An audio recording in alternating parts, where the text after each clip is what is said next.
Hi there, in this video we're going to talk a little bit about transitions and how through them it helps you develop collection, and that we need to focus on the transitions to help develop a better self-carriage. It's important to think about what the end goals are when we're doing our transitions, and when you're doing transitions in a test they're there to show submissiveness and lightness.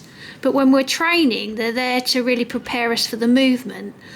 Sometimes we can get a little bit too focused on the movements, but really by doing good transitions, that will help us prepare for the movements better. Some of the key words that we often hear are throughness and connection, and I think of throughness like it's a supple, elastic, unblocked, sort of connected feel through the horse's body. Like a flow of energy from back to front and front to back. Connection is, the way I like to think of it is like an elastic, stretchy connection running from the horse's hind legs and over its top line through to the pole and through to the bit, and then really back to the rider's hands. And as you become more experienced, you can feel what the hind legs are doing, so you can feel blockages. So you might feel in your left hand there's a bit of a blockage, and that could possibly be coming from the left hind leg. That helps you start to ride that bit more throughness, that bit more connection. The most important thing is to make sure that you listen to your horse, and when doing any of these exercises, like us, they'll get tired. So when the horse becomes a little bit unsteady or it needs to stretch, let it stretch, let it rest, let it have a free walk. Don't ever force them, because what will happen is you'll build up the wrong muscles, but you'll build them up to be inflexible muscles. So the more balanced the rider, obviously the easier it is for your horse, because I don't know if anybody's ever tried to piggyback someone. If they sit still, it's dead easy to give them a piggyback, but if they start moving around, my God, you need to put them down really quickly. So it's a bit like that for your horse, really. So the more balanced and that we can be, the better the horse will go for us. So our centre of gravity is here. Their centre of gravity is under the saddle, and you're trying to join those two dots up. So you're always trying to make sure that they're in line. So if you tip forwards a bit, then that puts a lot more pressure on the forehand, and then the horse will become more unbalanced. He's going to go that way anyway naturally, and then he takes you a little bit with him because you can't quite hold yourself up, and then there's your transition sort of all going a bit downhill and rushed and feeling a bit abrupt, really. But then the other thing is if we get left behind, so leg sort of swings forwards a bit, the weight comes to the back of the saddle.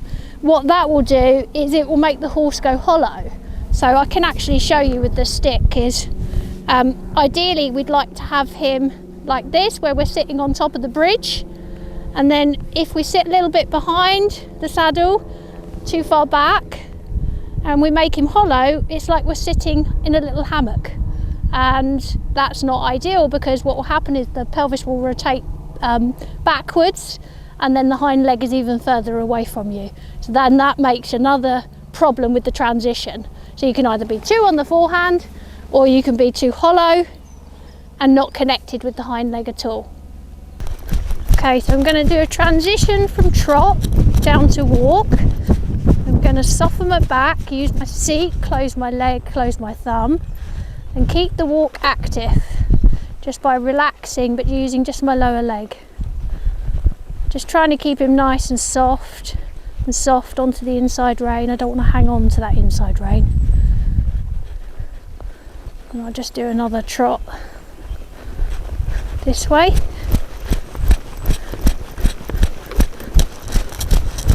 Then I'm going to do another walk transition, so I'm just going to soften my back, close my leg, close my thumb, and then I can relax, just loosen my thigh, relax. I may have to just use my lower leg just to keep the walk active, but what I don't want to do is constantly use my lower leg like this, because otherwise I'm just making him dead to my leg. So I need to get the reaction, and then he walks for me rather than me keep kicking.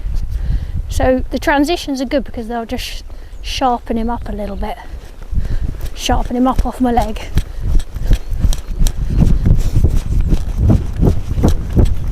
I'm just going to come back to walk again, soften my back, close my seat, close my leg, close my thumb, come into a halt. Same process, feel relaxed in your back. Use your seat, close your leg, close your thumb. And just soften him. So I'm always thinking about trying to shift the centre of mass back. So you can, hopefully you can see, if I just do a little close of my hands and legs, but not to go forwards, but to just shift his weight back, just fractionally. He may just move a foot, but that's okay, because then what we've done is we've got him to just take that weight back on his hind leg a little bit more. So effectively that's what a half halt is doing, is it's taking the weight off the shoulder and back onto the hind leg. So we really need to understand the half halt well before we really get better transitions, because we need the half halt in the transitions. Effectively that's what I'm doing, is I'm closing my seat, leg, thumb, seat, leg, thumb, halt, good boy, and then I can relax, everything's relaxed. And then when I want to walk on, if it doesn't come off of just a leg aid, then I'm just gonna tickle with my stick.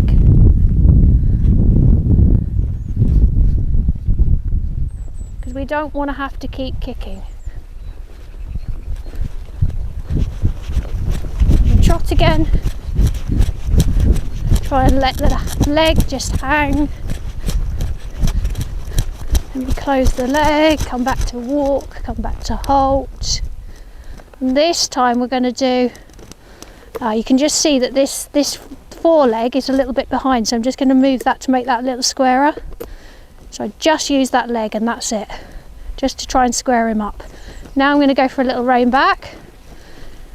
Just going to bring my lower legs slightly back, both, lighten my seat slightly, and just ask him to step back. So I'm bringing the centre of mass back onto his hind leg, and eventually we want these steps to be bigger and clearer as he gets better at it.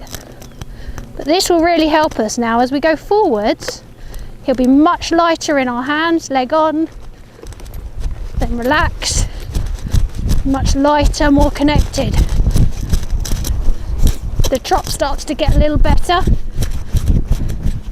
and actually if I want to canter, he's a little bit more prepared. Close my leg, seat, thumb, back to walk,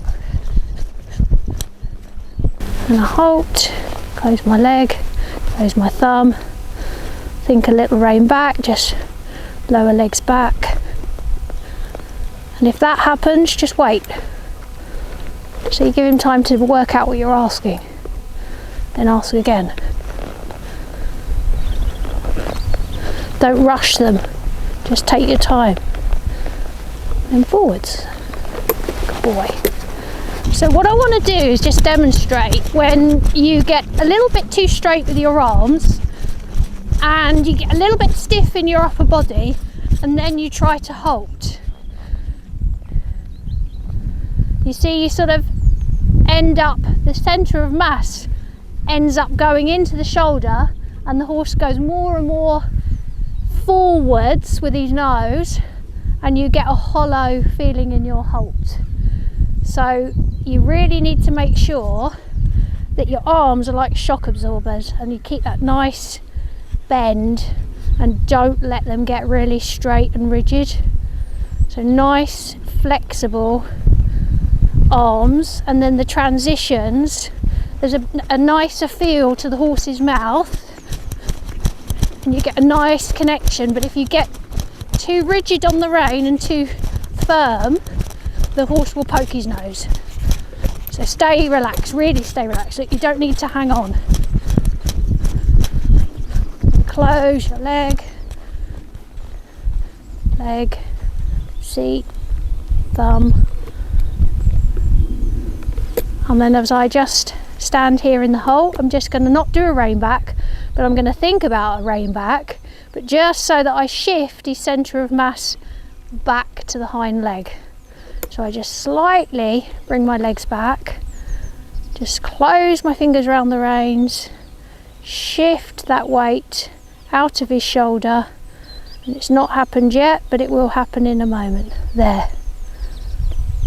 It's so tiny, and it's such a tiny amount, but that is your half halt, and that's what you want to be thinking as you're trotting round, going from canter to trot to walk to halt, is that process where you shift the centre of mass back is happening. So this is Jeff. He's a slightly more experienced horse, and I was going to show you how to do some transitions using some cavalettis. So this can only really be done on a horse that's more experienced, but what the cavalettis will do is we have a canter distance this side and a trot distance that side, and it will help to maintain the rhythm. It'll add a little cadence to the pace as well, and it'll help improve flexibility, suppleness. So it's quite a difficult exercise. I'm going to trot the first 2 poles, and the importance is to not get the neck too short. And we're going to canter here at this block, and then just keep that flow. Half halt, back to trot, try and keep that lift, don't shorten the neck too much. He needs his neck to balance, so taking it short isn't going to help him. Back to trot, back to lift, lift, lift, lift. There he went a bit hollow. Canter.